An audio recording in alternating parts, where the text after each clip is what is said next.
it's very important as an entrepreneur to get used to hearing no and to not let that define you. Another truth that I'd love to tell anybody who will listen is it's never as bad or as good as it seems.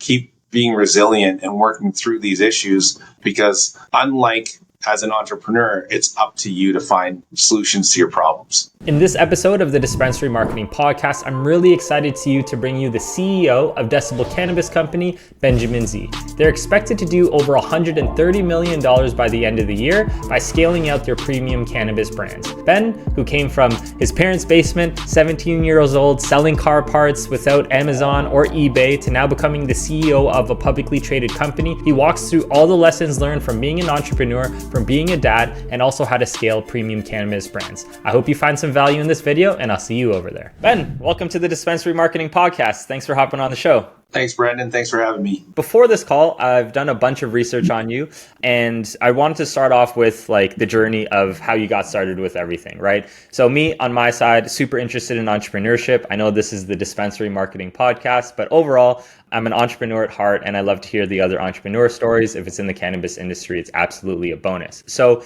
to give a preview to the audience of everything that you've done so far, started your journey around 17 years old, started selling car parts on before Amazon and eBay. So you had to do your thing in the online space. You dove into liquor, you dove into tech, and then now into cannabis. So you've learned a lot of things. And I think from an entrepreneurial perspective, whether you're in cannabis or not, there's a lot of things that you learned. But I would love to know, what are the main core principles, lessons that have driven you to where you got today, and how has that kind of shaped what you're doing at Decibel right now? I don't know if these are typical lessons, but I think certainly it's very important as an entrepreneur to get used to hearing no and to not let that define you. Another truth that I'd love to tell anybody who will listen is it's never as bad or as good as it seems. So keep being resilient and working through these issues, because unlike, call it the corporate world, where things are defined for you, where there's certainty, as an entrepreneur, it's up to you to find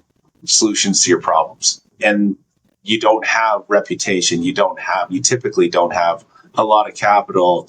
You're typically unproven.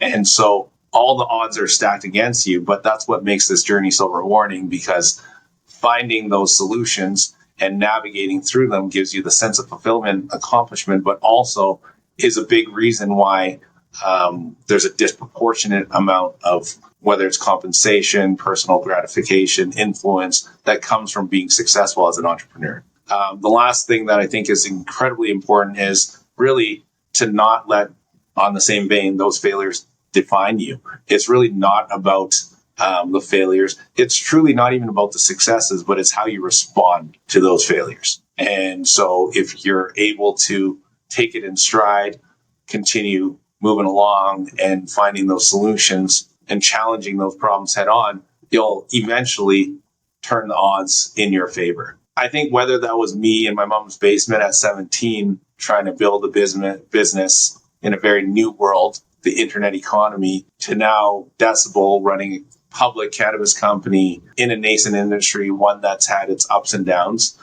certainly more downs than ups in the last few years, but I do think we're on the cusp of turning that around. Everything is simplified as to, you're going to get told no, you're going to get rejected, and you're going to encounter obstacles. How you respond and how you challenge the team to rise up to that occasion really defines not only myself, but the company. Right. So, obviously failure is a massive part, being an entrepreneur, being a leader, being a business owner. And, since 17, you've probably experienced a lot of those things. And for me personally, a lot of times with the things that I'm working on, I put my whole effort into trying to make this work.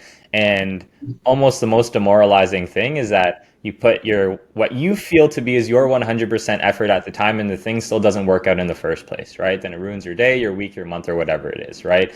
But you said you kind of have to keep on moving on. Easier said than done. So how are you able to separate the failure from who I am as a person? Because I think you also mentioned it on the call before, you can't let your day-to-day, again, quote unquote, failures or lessons learned kind of affect your mental capacity to keep on moving forward. So how do you go about kind of separating the two? Or do you just embrace it all and say, this is life? Yeah, I mean, that the years of training, if you will, right? Like it doesn't happen overnight. But even when I say some of these cliches, like it's never as bad as it seems, it's because I've had situations I've learned in my life where it's like, oh my gosh, the world is ending. I can't believe I didn't get that deal, or I can't believe they didn't pick me, or I can't believe I didn't get that check. Like these are cliches. I can tell more personal experience. I was like, how am I going to pay my bills? So like those certainly define you in the moment, and it's like, what am I going to do? Can't sleep. And then you get through it. And so just like, training for a sport or running or whatnot, it's just repetition, consistency. And so in my life, in my business career, I've been through a lot of downturns and also equally good turns. And it's like, well, look, at the time it felt like my world was ending, but it really wasn't. In our pre-call, I told you, and this is a personal comment, it's, you really can't let your business impact your personal life, for the very practical reason is because then your judgment is skewed, right? If the effort is notwithstanding, that's table stakes. If you don't put in 100% effort and you don't get the result, then that's on you, right? If you only try 25%, for sure you could do better. But at the same time, you put in 100% effort and you didn't get the outcome.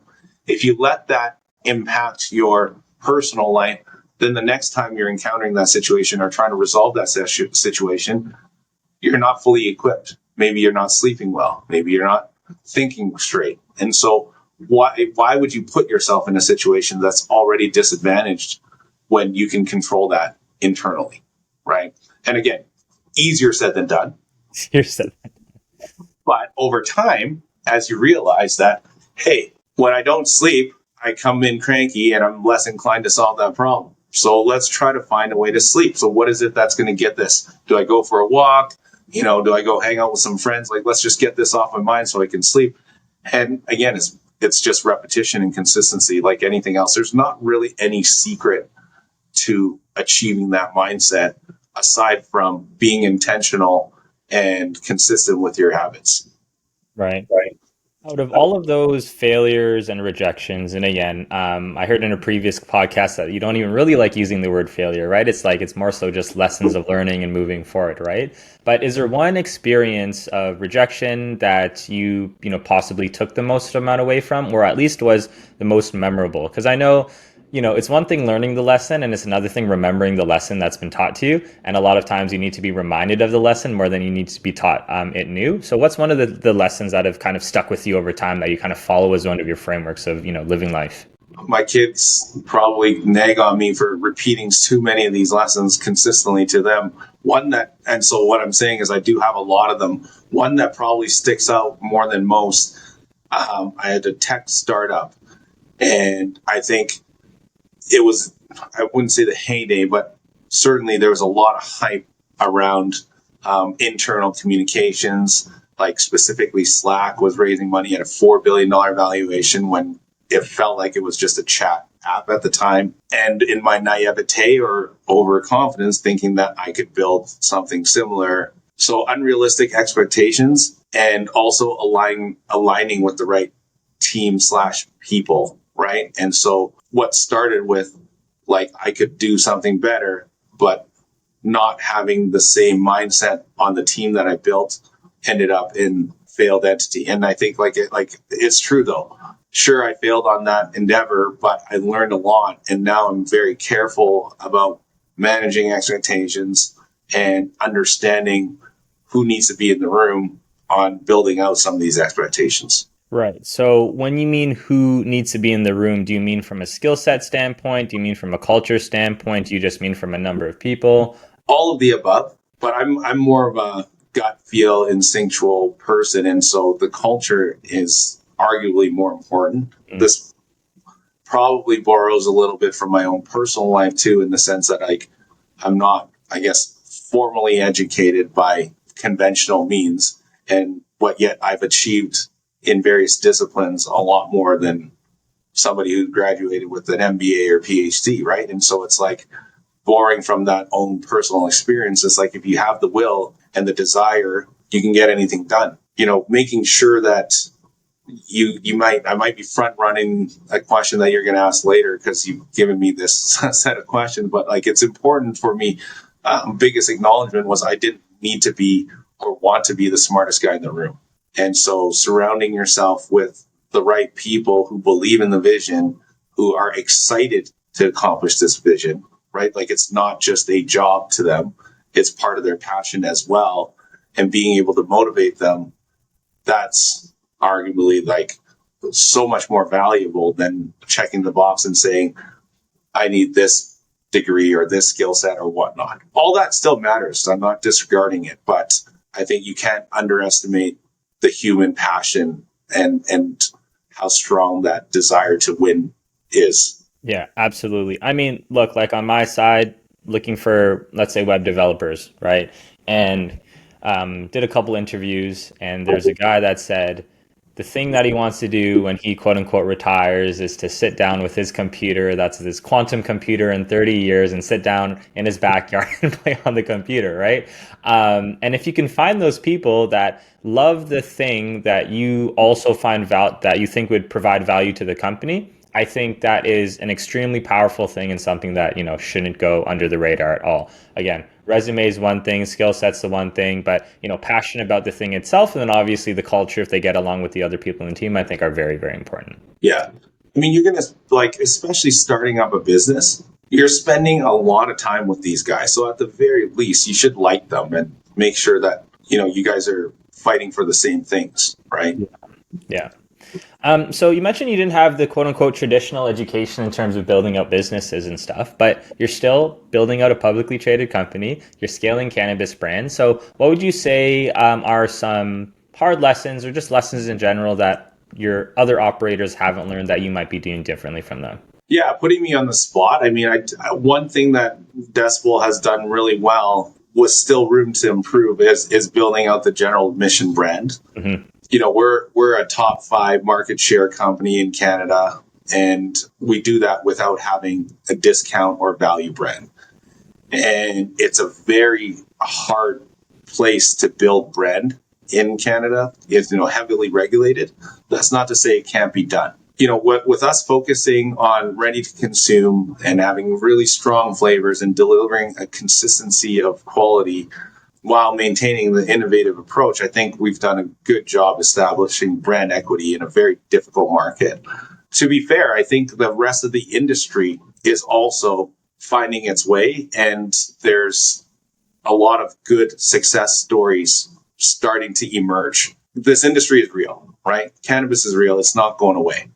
And when you force companies, starve them of capital and force them to kind of figure out how to make money and deliver quality, I mean, that's what you're going to get. Really scrappy, resilient companies, and you're starting to see that, right? And we're one of them. There are several others that are putting out very impressive results, and lots of respect to what they're achieving. On that note, and again, I think Decibel is part of this, so it's not singling anyone out. I do think the industry needs to move away from potency for price point, right? We just launched our ultra high potency infused pre-rolls at 60%. Very well received, and I'm very proud of the team for executing that launch. I know that's what consumers are looking for right now, but eventually that race for THC is like there's a ceiling on it. Not to mention here in Canada on derivative products, we get taxed on THC potency. So it's like, you're creating this double-edged sword in terms of price point. I think that as an industry, we could do better. And that's something I challenge my team to focus on, right? Where do you see, or where would you like the industry to go after the potency craze is kind of gone, if it ends up leaving? I think it's natural. I just don't know what the timing looks like. I believe that if I think about growing up and the legacy market, nobody bought the purchasing decision. Let me rephrase that. The purchasing decision was not governed by potency, right? It was bag appeal, advocacy, relationships. Everybody knew a guy. Everybody would open the bag, smell it, touch it. And it's like, wow, this is really good flower. Next thing, sold out. Once it became legal, we lost all of that, right? The packaging and the whole experience around the culture was stripped away from us. But what was the requirement? because now this is a regulated industry, we all have to print THC. And so that became the guiding metric. So I'm not surprised that that's how the industry started, because that's what was kind of trained into our thinking. And as a result, all of us as LPs help facilitate that. Where is it going to evolve? Much like any other CPG market, right? Where, again, consistency, reliability, deliverability of your value proposition, absolutely key. To me, that's table stakes.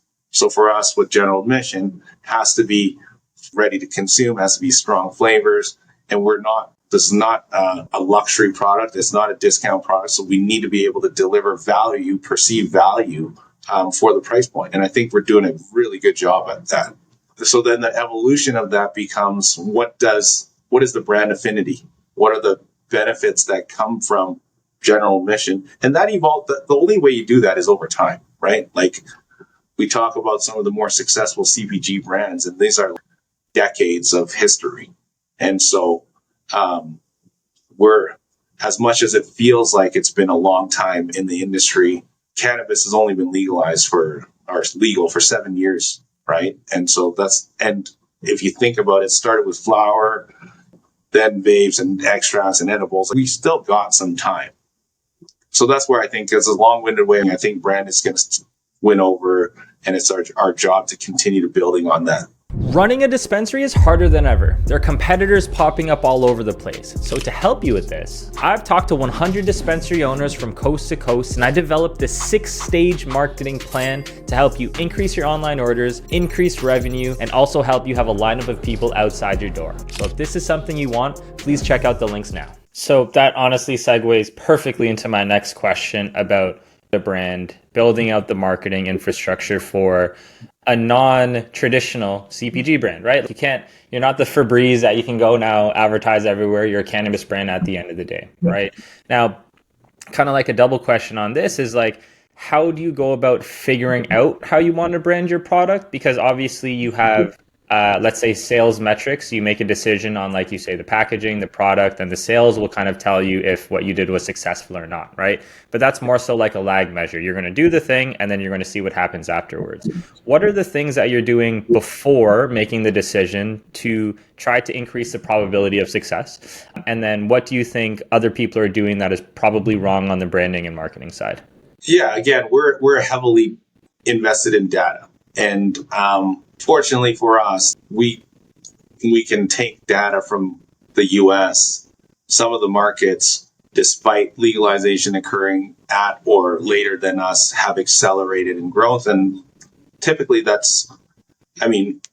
all brands are typically built out of the US. So like they set trends in fashion, in alcohol and whatnot. And so there's a lot of data available that reinforces our, call it, innovative production or our innovation, I should say.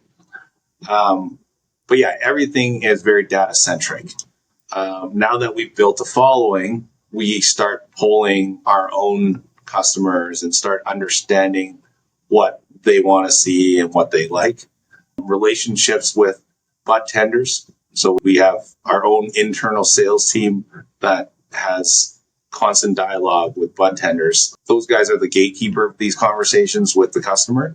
And so ensuring that we know what they're seeing and hearing to the best of our ability factors a lot into our product dev. Right. As far as what other companies are doing bad, I'm not out here to call out any other companies. My comment goes back to, I think the industry should start embracing each other a little bit and not be so cutthroat. I think there's a conversation around THC versus price point. I think realistically for a consumer, yes, you might want high THC flower, but from my perspective, whether it's 20, 25 or 30%, there's not a noticeable high difference, right? Or experience difference. What would make me more happy is a good quality flower that, the ritual of being able to touch, feel, roll it up and puff, pass, right? That's what cannabis was about. And so How we get there, well, we'll need probably some government help, or we've got to be a little bit more creative. But again, I think we're actually doing the industry a disservice if we continue to perpetuate this arms race. Right. So I think the big thing, or maybe not the big thing, but the thing that's been introduced a lot this year has been surrounding terpene profiles, right? Is that something that you think is the next kind of step for what you're talking about? For sure. It all helps. This is not I'm not so naive to think that this is, Benjamin Z said, stop focusing on THC and overnight, boom, it happens. Like, it's all additive. Everything helps. So whether you're reinforcing your value proposition, whether you're creating something experiential, whether you're defining terpene profiles, creating a analogous experience online, like all this stuff helps, right, for sure. I'm not a wine connoisseur, right? But I find wine fascinating. So I think this is a great example when I walk into a liquor store and there's a small label, like where there's just enough space to write a story, and they do it so well. Always different flavor profiles like chocolate, blueberry, all that stuff. Again, acknowledging myself, I'm not a connoisseur. I don't taste any of those things. But like when I'm reading that label, I feel compelled that, hey, there's the narrative here. There's a mystique around this bottle, and then I'm buying it, right? And like, think about when you want to buy it as a gift. Like, I don't know enough about it, and there's probably, there's a lot of experts in the field that probably can do a much better job explaining to me all the intricacies. But I still relish the experience of going into the liquor store, reading some labels, and feeling like I was part of this journey. Absolutely. And so, how do we get there with cannabis? I don't know, but it's certainly a challenge to my team, to the marketing, to the industry, and how we lift all of us together and getting to be a more CPG type industry.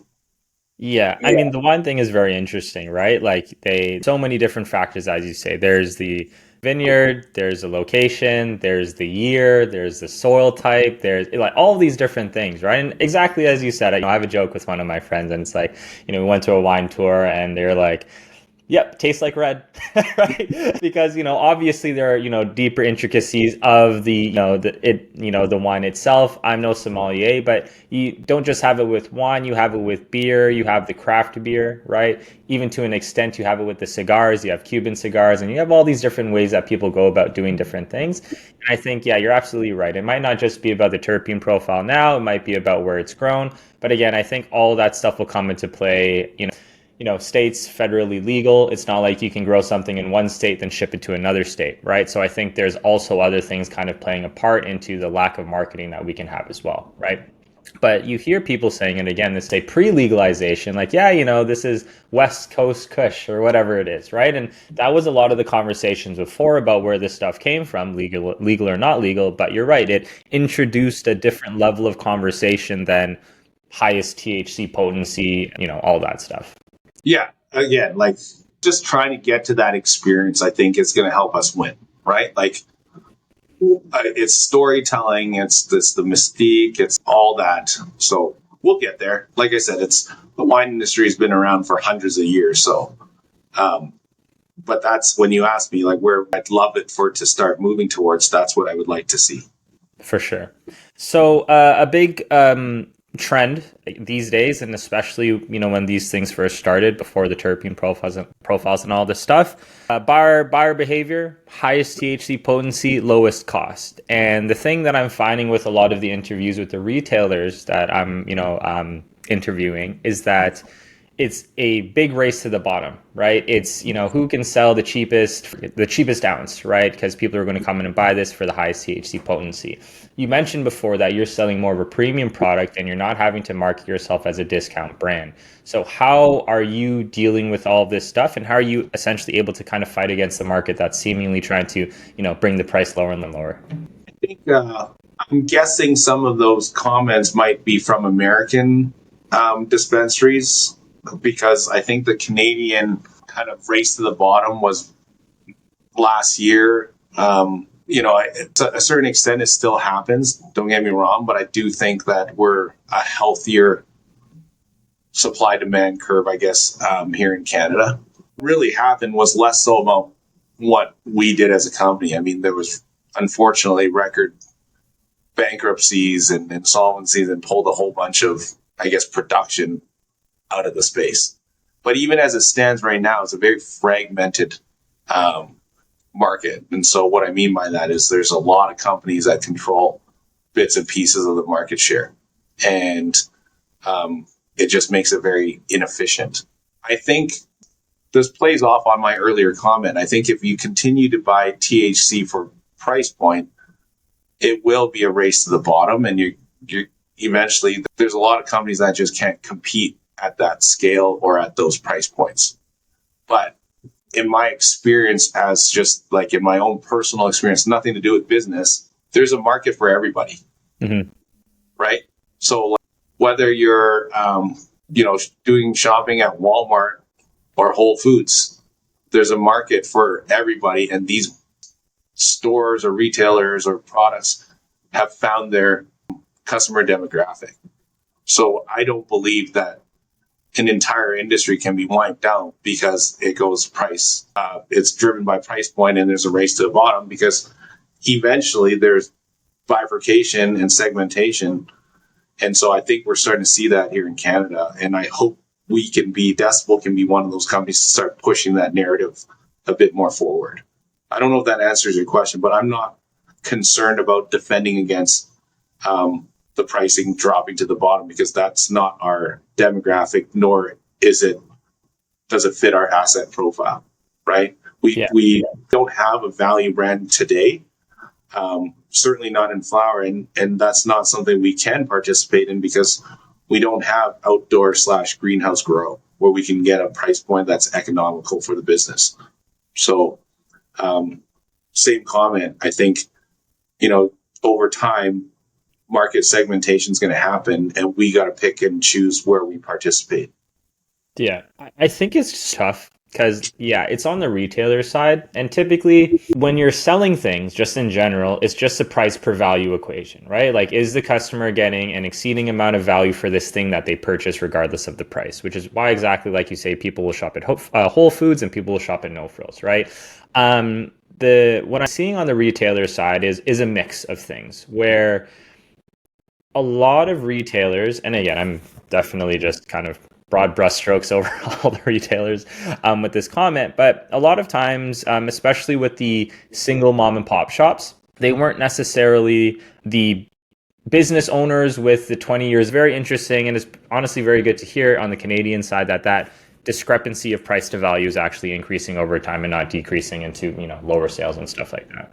Yeah, I mean, using your first example, that is probably what drives a lot of it because if you don't have sales volume, then you drop price. The problem with that is you run out of price like margin to compress. And when that happens, then that mom and pop dispensary owner who doesn't have a bankroll or significant capital behind them goes out of business and it's one less shop to buy from.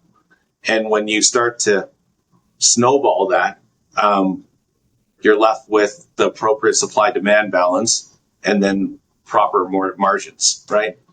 So we don't want to, pricing, finding that sweet spot where price value equation makes sense is something we're always assessing. And do we draw a price? Have we? Absolutely. But we don't want to be getting into the game where we're dropping price as our tool to torque volume, because there's a limitation there, right? And it's not sustainable.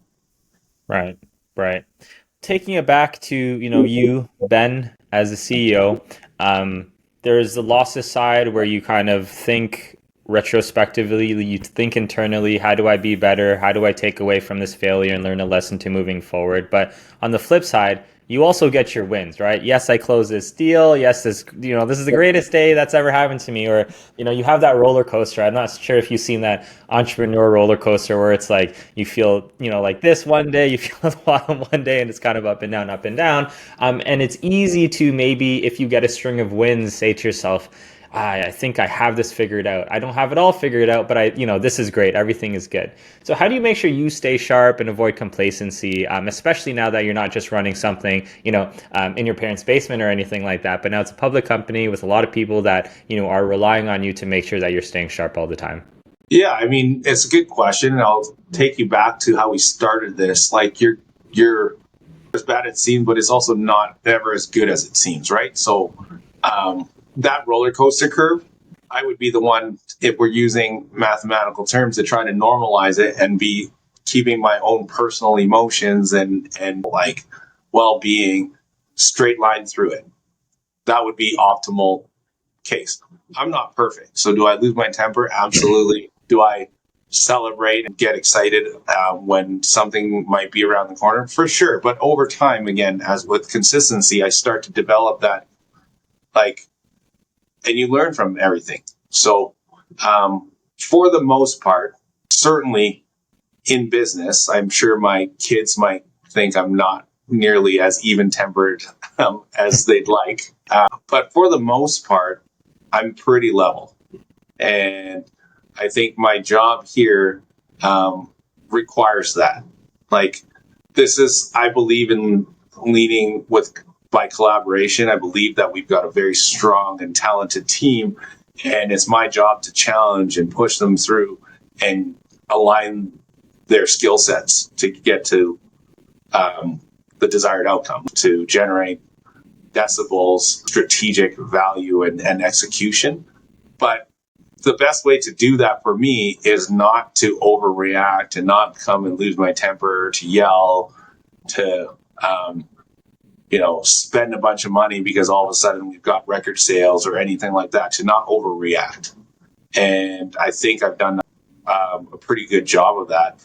For me, it's always been in my nature. I shouldn't say always, because like when you start out at 17 and you're on this roller coaster ride, and it was a roller coaster ride, lots of ups and downs, lots of risks, lots of failed opportunities, missed opportunities, so much rejection that I can remember. It becomes almost like easier to normalize the good that comes with it, because you remember, like, well, just 6 months ago this happened, so maybe I should not be too excited and wait until we get more success, and you snowball that. For me personally, I just inherently have this drive that I want to win. I'm very competitive, and unfortunately it hasn't done much for my golf game, but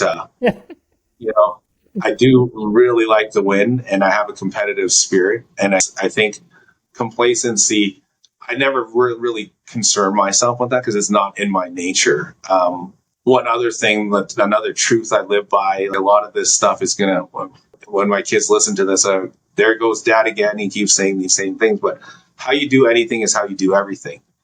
Right. And so, I have a commitment to exercise, for example, which I only started 3 years ago. I kind of took for granted my health. But when I left Decibel the first time, it was because all around me, people had health issues. And I was out there partying, having fun, and not really focusing on my own personal health, and came to the realization that that's probably not a good idea. And so I'm not fast by any means, but I committed myself to running. I'm in the gym lifting.